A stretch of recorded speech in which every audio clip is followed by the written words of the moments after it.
passamos por lutas, por provações, mas se nós colocamos Deus na frente de qualquer coisa, de todos os nossos empecilhos e obstáculos, nós vencemos a prova e passamos cantando, lutando. É isso que eu vou declarar agora. Que você abra seu coração e sinta o Espírito de Deus falar com você neste momento.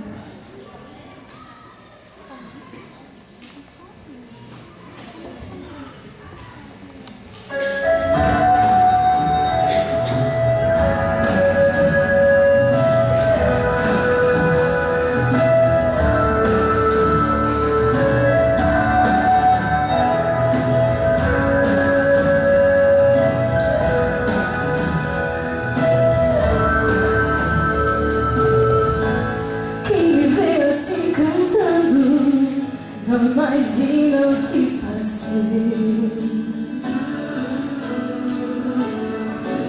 Quem me vê sorrindo agora não sabe o quanto eu chorei.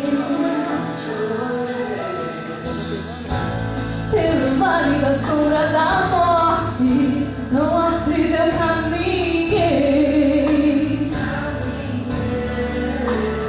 E os poucos amigos que eu tinha não mais encontrei. Eu soube que falaram que eu não era mais um adorador. Calúnias inventaram, misericórdia, Senhor.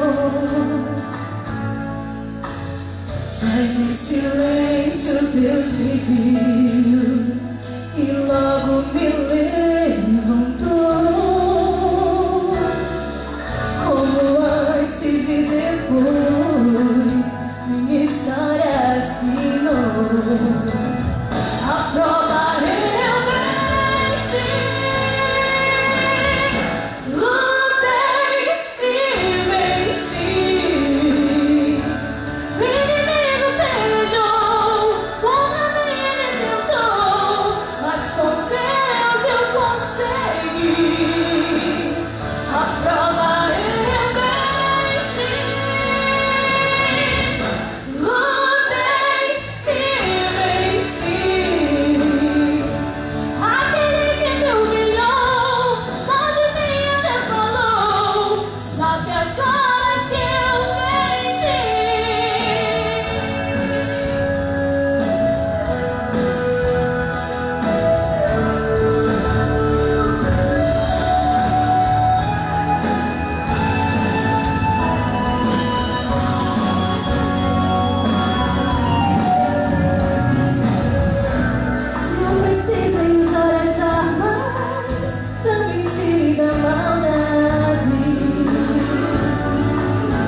A prova eu venci,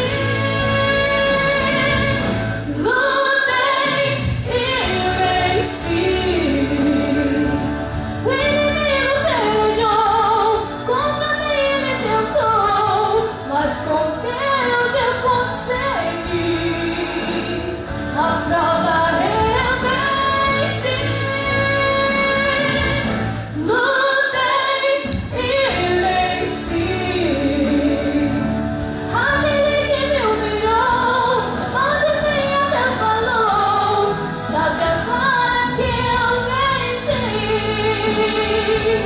I'm